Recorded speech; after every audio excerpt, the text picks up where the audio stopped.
Hey, welcome everyone. Great to have you all here. Thanks for joining my Friday 2.0 session.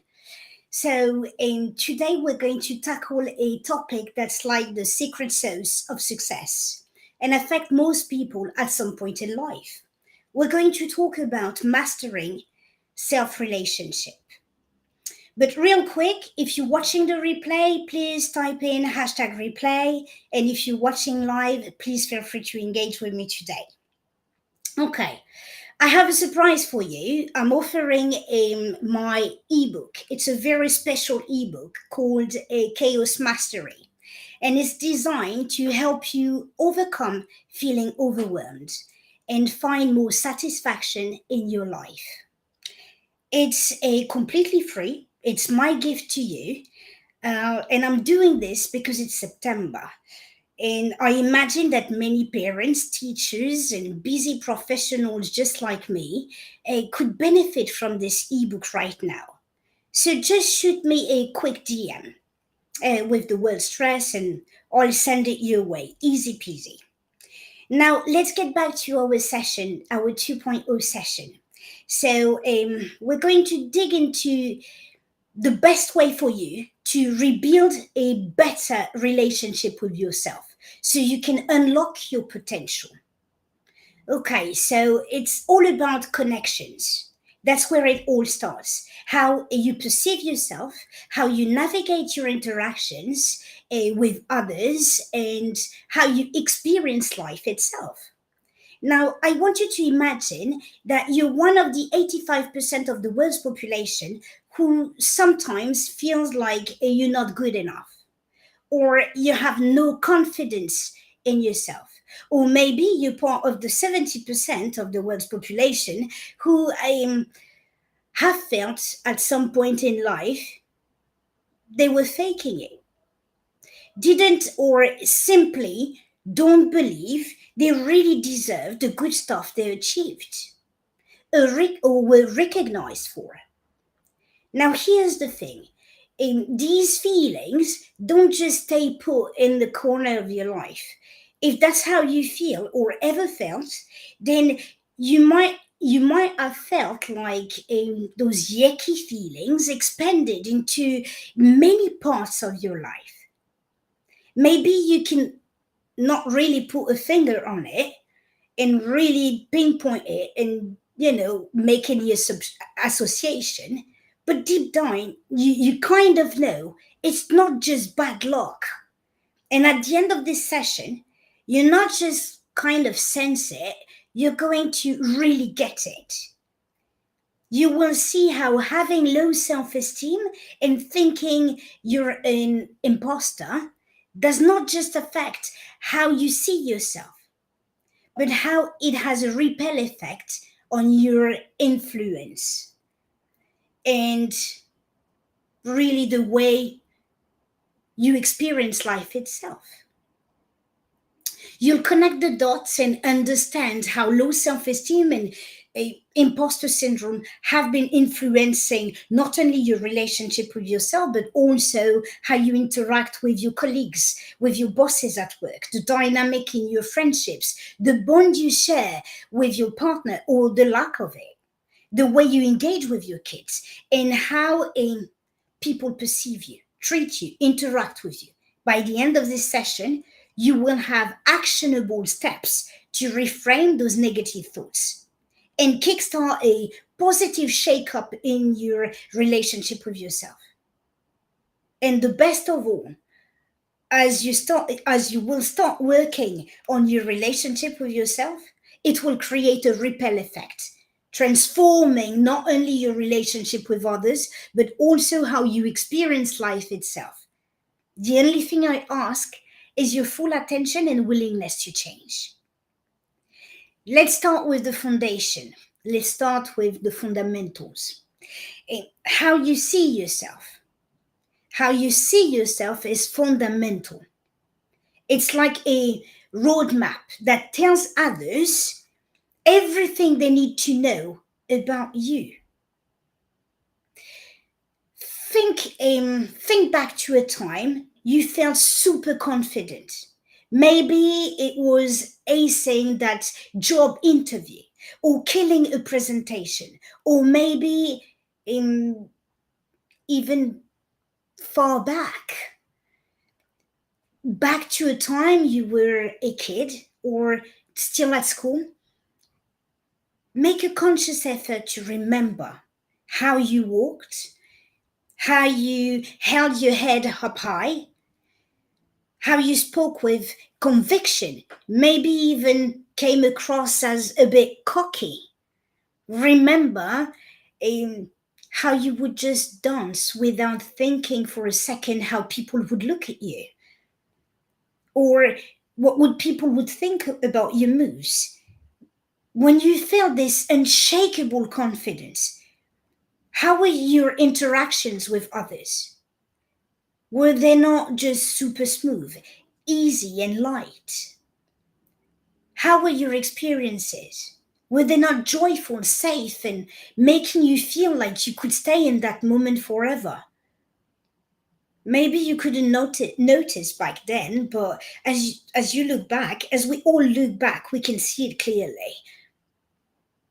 And that's what makes us miss our youth, this lightness, this never overthinking anything, just being yourself. Now I want you to flip that script for a moment. We all had those days when self-doubt gets the best of us. You know, that feeling that you're just not good enough, or that fear of messing up somehow. On those days when we feel like we can't get out of bed and we're more like crawling out of it. Everything seems so challenging. Your action, decision, they all feel heavier, right? Like, why me? We just wish we could just check out for a day.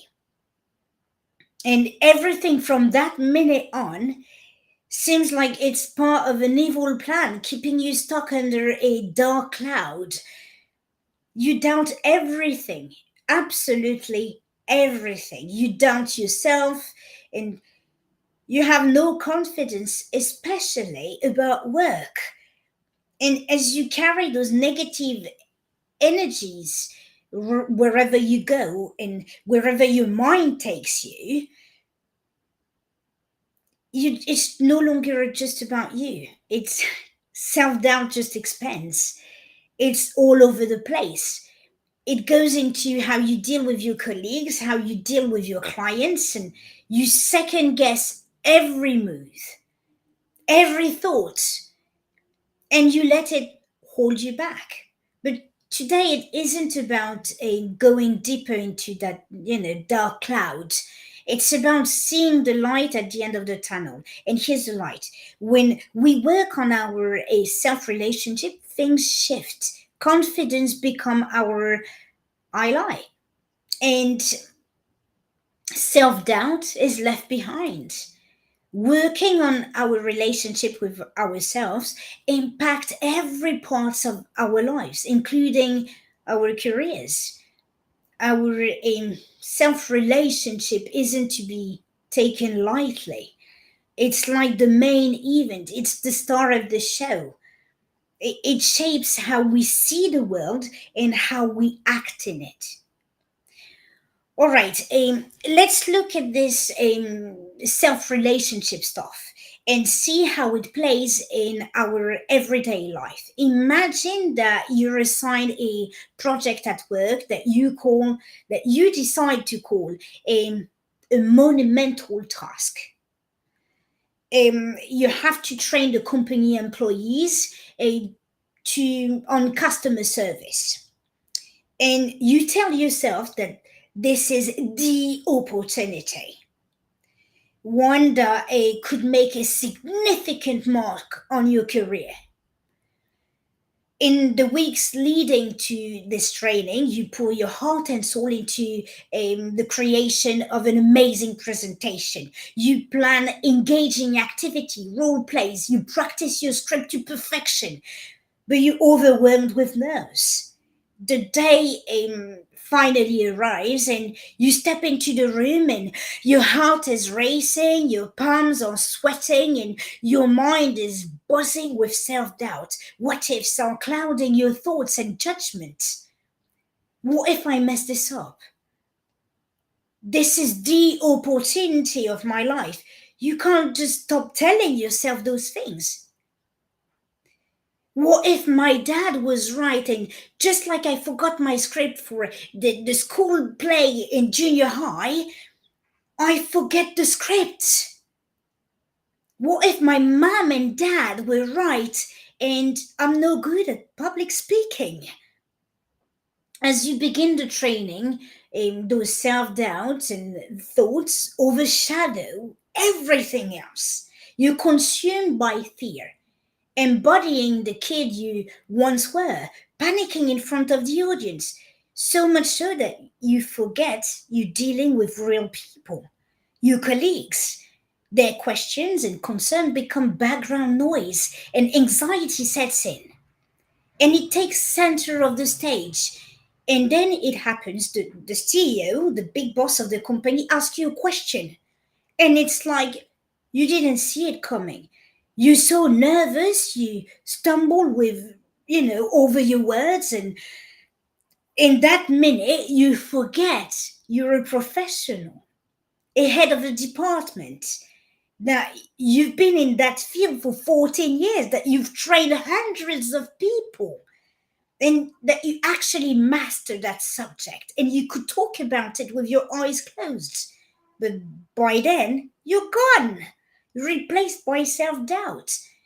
And in the chaos, you forget to present a significant portion of the material you've prepared. And how you feel inside in that moment, that level of panic is palpable. You look like you're having a mini stroke, and it's obvious to everyone in the room that something's gone wrong. Now, let's pause and reflect on this. This scenario isn't just about a training session. It's about how self-relationship can either be stumbling a stumbling block or a stepping stone in our growth, in our personal growth. In this scenario, self-doubt took center stage, awakening past memory that corroborates and give coherence to negative thoughts and affect not just your confidence but also your performance and how people perceive you. Let's face it, we've all bumped into a self-doubt at some point. But what is it? What is self-doubt and where is it coming from? It's that creepy little voice in your head that says, can I really do this? Am I good enough? It's those very moments when you question your abilities and worth. And it takes the fun away. Self doubt sneaks up on you. And it can wear different hats, sorry. For a professional, it looks like you're faking it, and someday, somehow, someone will find out. Or it can be that constant worry about not measuring up. You constantly comparing yourself to your peers. We all at some point in life felt that way. Maybe it was before a big presentation, a job interview, or taking on a new project, or starting a new job, a career, or even dating someone who means the world to us. Self doubt creeps in, and unless you fight it, it takes away your moment. Understand that self doubt often hangs out in that subconscious space of yours. You know, that part of your mind, like um, an old record that keeps playing in the background saying, "You're not good enough. You can't do this." The subconscious mind is like a massive filing cabinet that stores your beliefs and often from a past experiences, like the time you made a mistake at school or at work and you felt so ashamed that it broke your confidence. Your subconscious mind finds those moments as an evidence that you're not capable. But understand that your subconscious mind is to keep you safe. That's all. That's his primary purpose. So whenever a new challenge comes up, it digs into that filing cabinet and pulls out the old record of self doubt and it plays it on a loop to protect you from making the same mistake. And as it does it, it affects how you perceive the situation and how you react to it, keeping you safe from feeling mortified once again. Understand that when self doubt knocks at the door, it's not random. It's your subconscious mind bringing up those old beliefs and fear. It's like in an autopilot response, stopping you from undertaking what you've once qualified as risk. All the subconscious mind needs is a trigger. And like in the scenario we used earlier, um, where you delivered a training at work, the trigger was public speaking. And just like that, you brought back to a poor drama performance in junior high and that untactful comment your parent made. Now, why is it a big deal? It's a big deal because self doubt isn't just a mood killer, it's a growth blocker. When you're second guessing yourself, it holds you back from taking a chance, seizing opportunities, and realizing your full potential. Once you understand this connection, then you can reprogram that old record. You can reset your mind by replacing self doubt with confidence and start believing in your abilities again. But let's see how far it can go. Let's say that you've got a brilliant work idea, something that could take your team to the next level, but self doubt whispers. And it goes, what if it's a terrible idea? What if they'll all laugh at you? So you say nothing. Or you think about a career path, about your career path. Maybe there's a promotion on the table, you'd love to get it, but self doubt says, you're not ready. You don't do well with change. So you don't even try. You see what's happening here? Self doubt isn't just a feeling, self doubt kills your growth. If you let it, it can steal your dream. And as it does, it keeps you away from living in your purpose. So, how can you take back control? Let's see what most people do to deal with self doubt, and which, by the way, is precisely what I'd like you to consider letting go of today. People cope. They cope with self doubt. How? They overcompensate. It's like you're on a mission to prove yourself. You work longer hours, you take on more tasks, and you're constantly striving to be the best of your own well being. And just like that, all that overcompensation leads to competition. You're not just trying to do your job, you're trying to outdo everyone else. It's like a hamster on a wheel. There's no end to that race. It's like you're always on the edge, always trying to prove something to someone, or maybe to both yourself and others.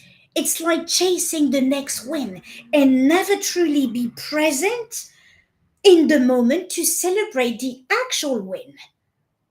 Let's say you've achieved something great at work, something you should be proud of, but instead of celebrating, you're already thinking, what's next? How can I top that?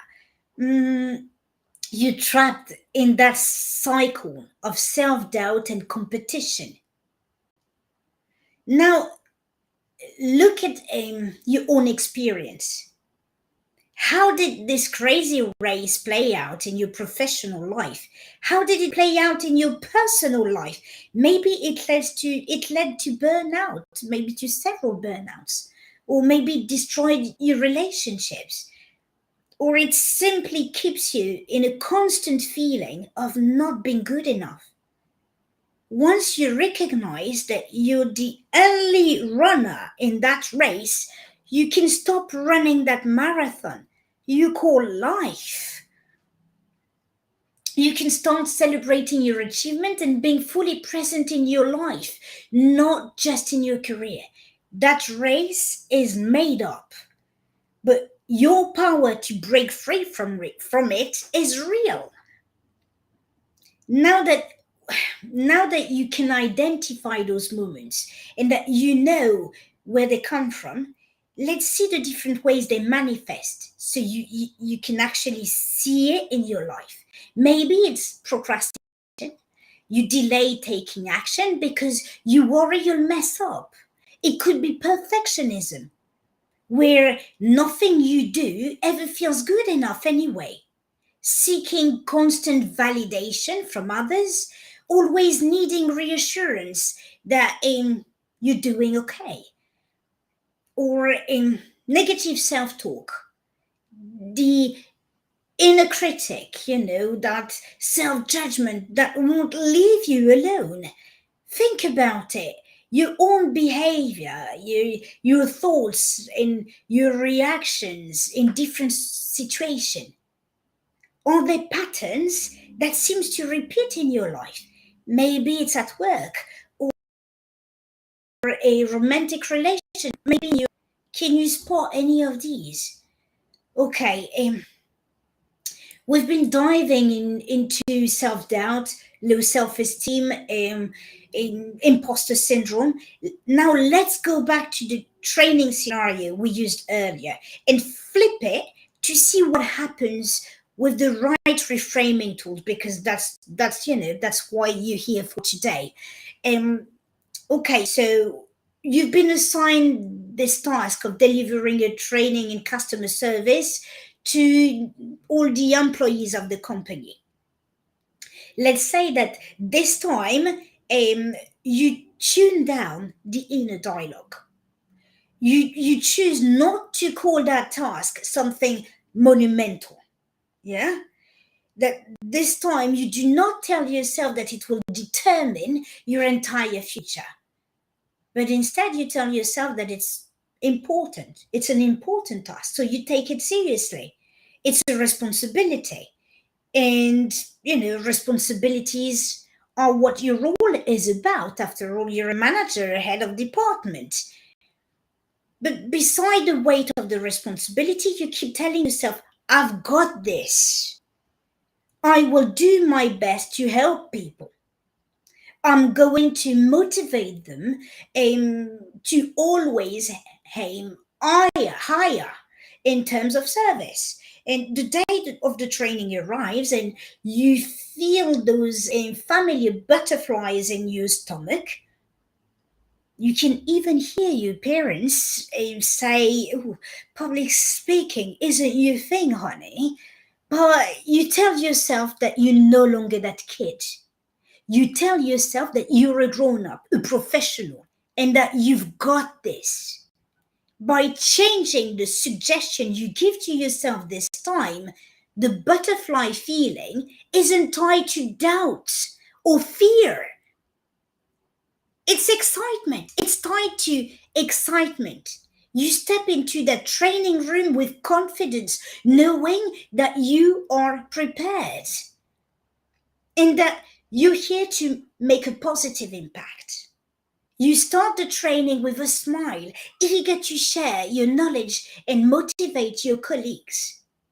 You're fully present, engaging with all attendees and encouraging all of them to ask questions and share their thoughts. And when the CEO, that your big boss, asks a question, you welcome it and provide a confident, well-informed response. Your entire training, your presentation flows.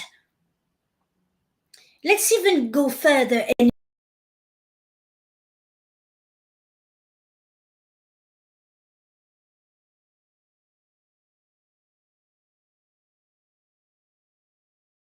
with the attendees.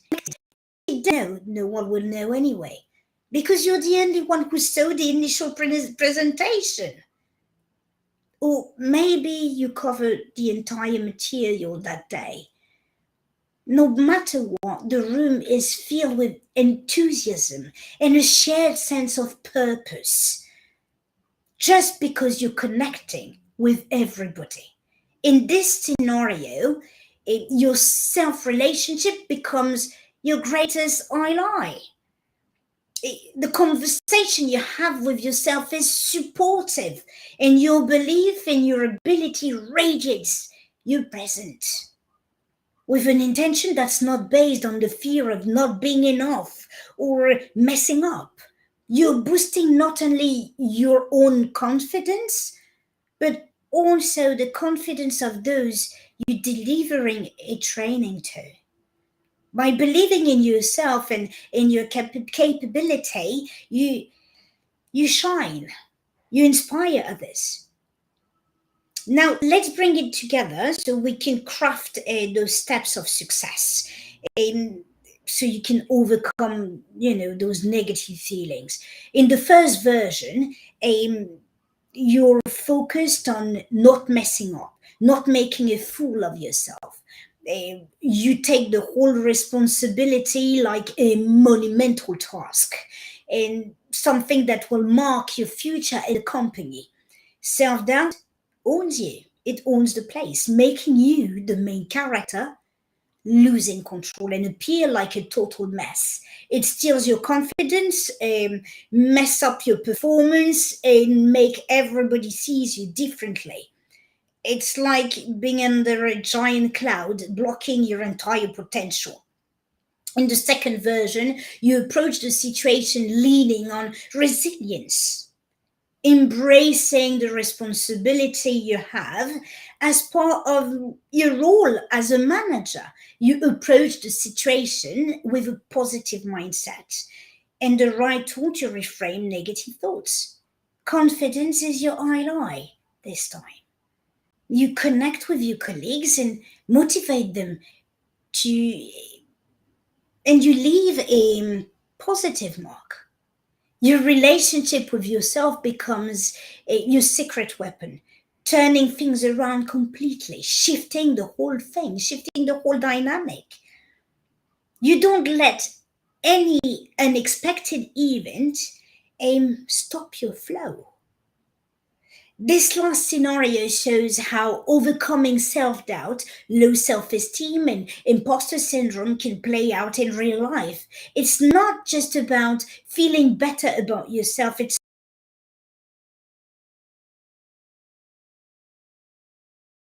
your career.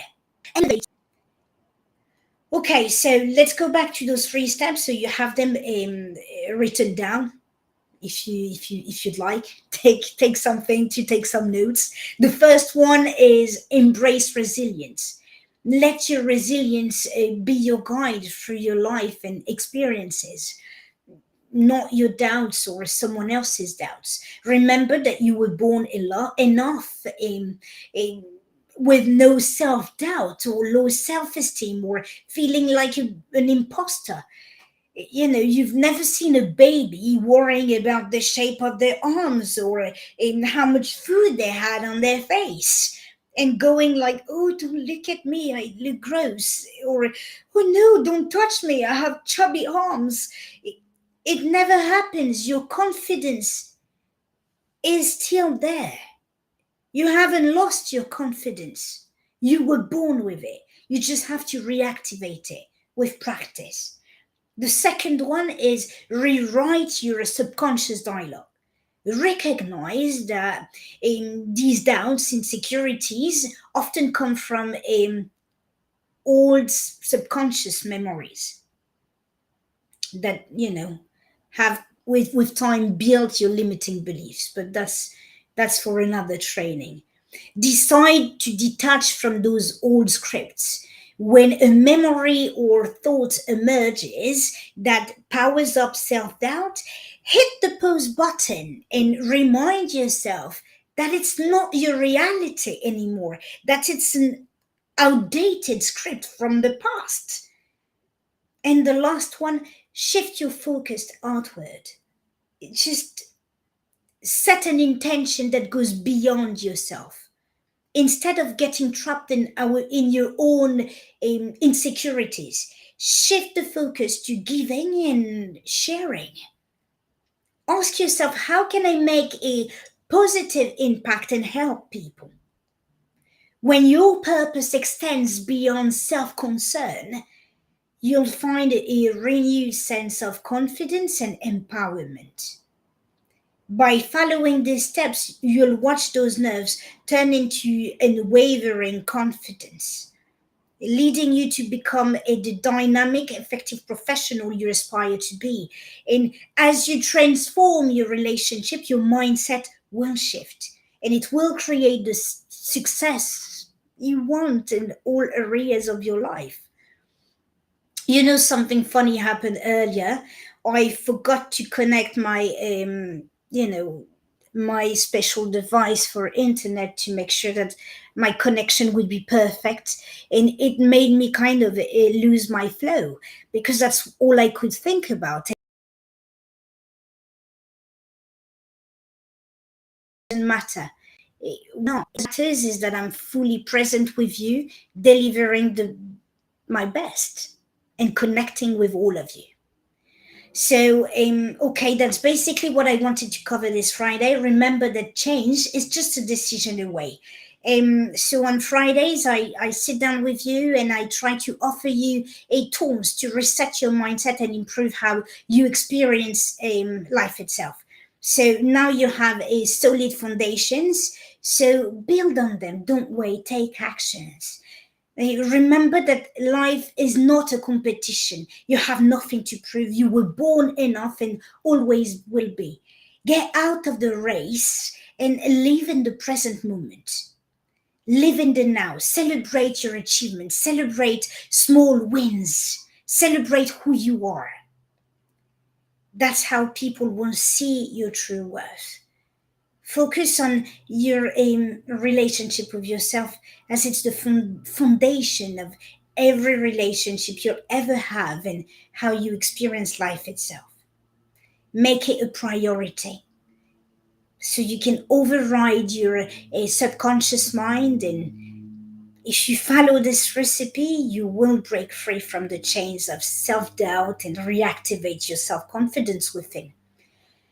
So if you're ready to reboot your habits and tackle overwhelmed, go to bed with a feeling of accomplishment, don't hesitate to shoot me a DM with the word stress. And I'll send you my ebook. I'll send you Chaos Mastery.